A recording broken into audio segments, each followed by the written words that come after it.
Hey, what's up guys, TechTine here and I'm back again with a brand new video. So in this video we're going to be comparing the Galaxy A15 5G with the Galaxy A54 5G. So obviously the better phone technically should be the Galaxy A54 5G, correct? Alright, well that's it. Let's end the video here, right? Not really. So listen to this. My big question in this video is going to be how big of a gap is the difference between the A15 to the A54 5G? Based on my testing, it's not as dramatic as it should be, especially considering the price difference between these two phones. So with that being said, sit back, relax, make sure you're subscribed and also like this video for more content. So let's begin with the price difference. So the Galaxy A15 5G has an MSRP of $199.99 unlocked, which is an incredible value for what you get in this phone. When looking at the A54 is priced, or at least it was priced at $469 MSRP. So let's go ahead and also talk about the design of these phones, beginning with the Galaxy A54 5G. So the A54 I did a lot of videos about. I'll leave them linked in the description below if you want to check them out to get more of a detailed, in-depth look. So the quick summary is this: the back is made out of glass, which is considered, I guess, premium materials nowadays, and it is glossy though, so it will catch fingerprints like crazy, which means that keeping this phone clean all the time is going to be difficult. So I do recommend the case on it. One, if you want to keep the back protected, and also on the back you do get a triple camera setup, which we will definitely cover in the camera segment of this comparison.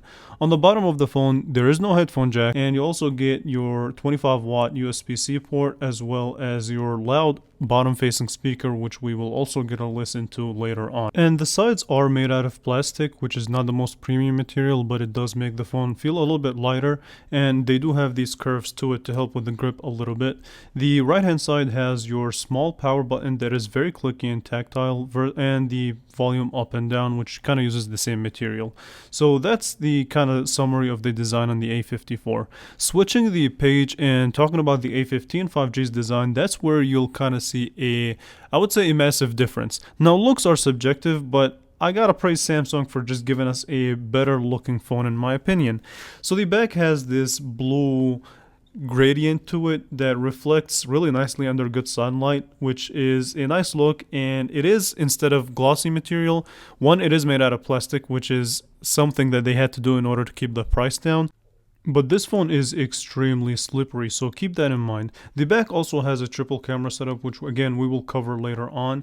And the sides, the right hand side does house your power button and your volume up and down, which are far less tactile than the A54's buttons, and I had a problem with that. If you look at the sides, there's also this curve that kind of curves to the power button and the volume up and down to indicate where they are. However, the problem with that in my opinion is that if you look at it from a side point of view, you'll see that it sits really flush, which makes it more difficult to reach and more difficult to click.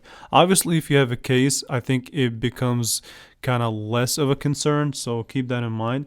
If you look at the bottom of the phone, you will see the following. So you will see a headphone jack, which is here on the A15 and it's not there on the more expensive phone. You also get a microphone, a 25-watt USB-C port, as well as your bottom facing speaker, which is not as impressive, but again we will take a listen to it later on. The sides have kind of more of a squared off edge, so it does make for a better or grippier phone itself. However, if we look at these phones side by side, the A15 and the A54, here's what you will notice. So the way that the back looks itself, like I said, the A15 has more of a matte finish versus the glossy finish of the A54, but the material of choices on the A54 is far better than the A15 5G. And the sides themselves, like I said, the sides may look more appealing on the A15, but they're more practical on the A54 in my opinion. And you also notice that the A15 or the A54 is more curved than the A15. And of course you can't forget the lack of a headphone jack on the A54. So based on these design choices, you tell me which one you would prefer off of just design by itself. Now moving on to the display, beginning with the Galaxy A54 5G. So the A54 has a very impressive display, which is 6.4 inch 2340 by 1080p Super AMOLED display that supports 120Hz refresh rate, HDR10+, and a high peak brightness of 1000 nits, which is a really impressive display. So 82.9 screen to body ratio and a 403 pixels per inch, and it uses kind of Gorilla Glass 5 as far as the protection glass.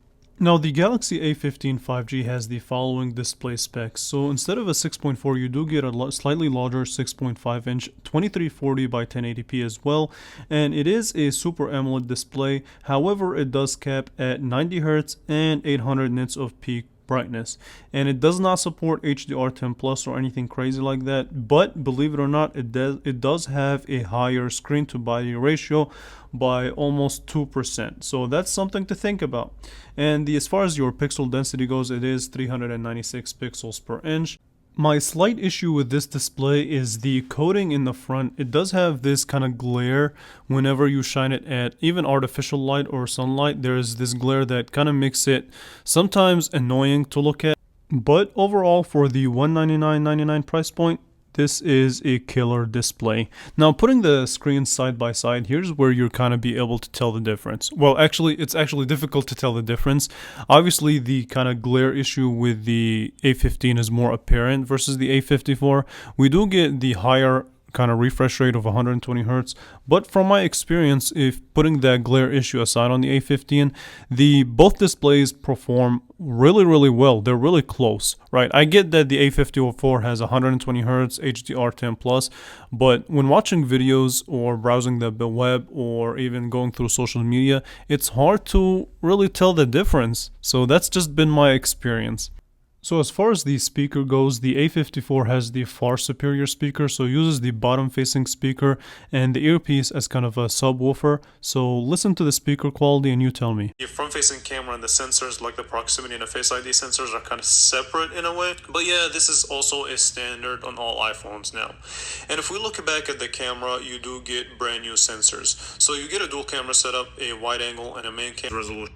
Brand new sensors. So you get I don't know, I don't understand it. But yeah, so you do get the dynamic island embedded within the front of the display. So as you can see, the front-facing camera and the sensors, like the proximity and the Face ID sensors, are kind of separate in a way. But yeah, this is also a standard on all iPhones now.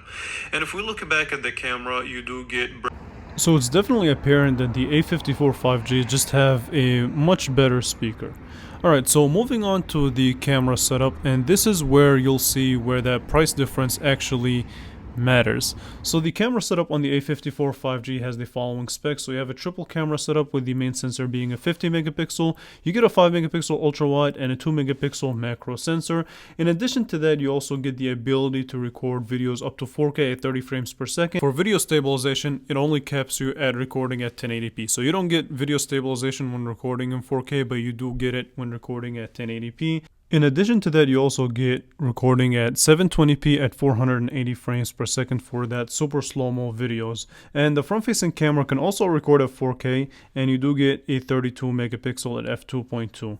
Alright, so as far as the image quality is just far better. I can't really compare it to flagship image quality, but it's definitely good enough for what it's worth. So the images are kind of familiar Samsung saturated, really nice, quick to taking pictures, quick to taking video. Low light is fine, it's gonna get the job done. It does have a low light mode that helps, so that's a thumbs up. As far as the front facing camera, it's also really good. The video capability on this phone is very respectable, so you can definitely, if you want to get into social media or you want to get into making YouTube videos, you can do that with this camera without kind of breaking the bank. So that's a thumbs up in my book.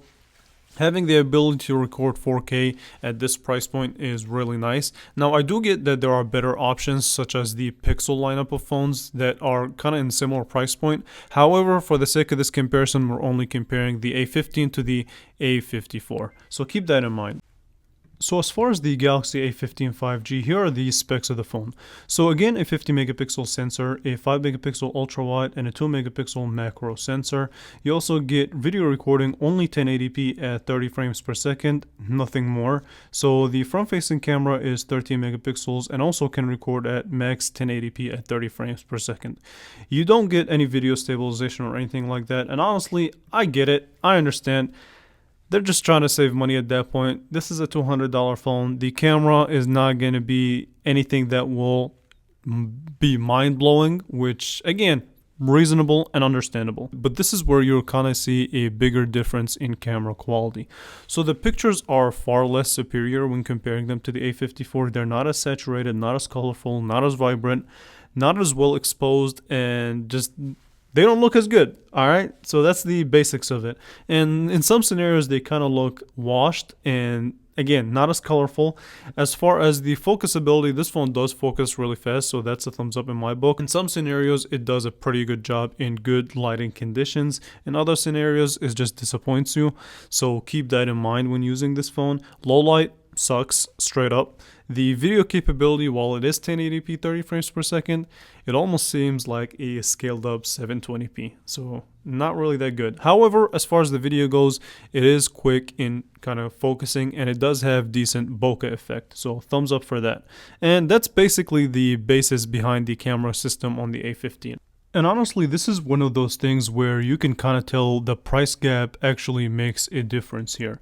I get that the A15 is $200, but that extra $269 that you spend on this phone, honestly, the main thing that you'll see is the difference in camera quality. Obviously, build quality plays a role, but we'll talk about that in the conclusion.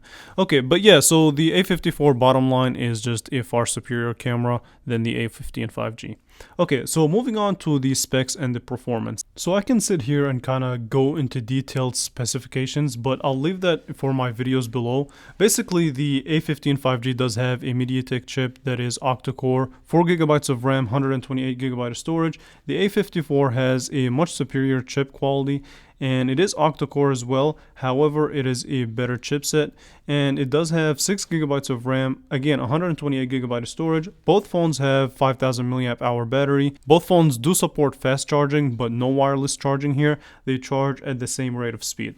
So I would say the main performance difference here is when it comes to more heavy demanding tasks, and even the 120Hz provides for a much smoother experience on the A54.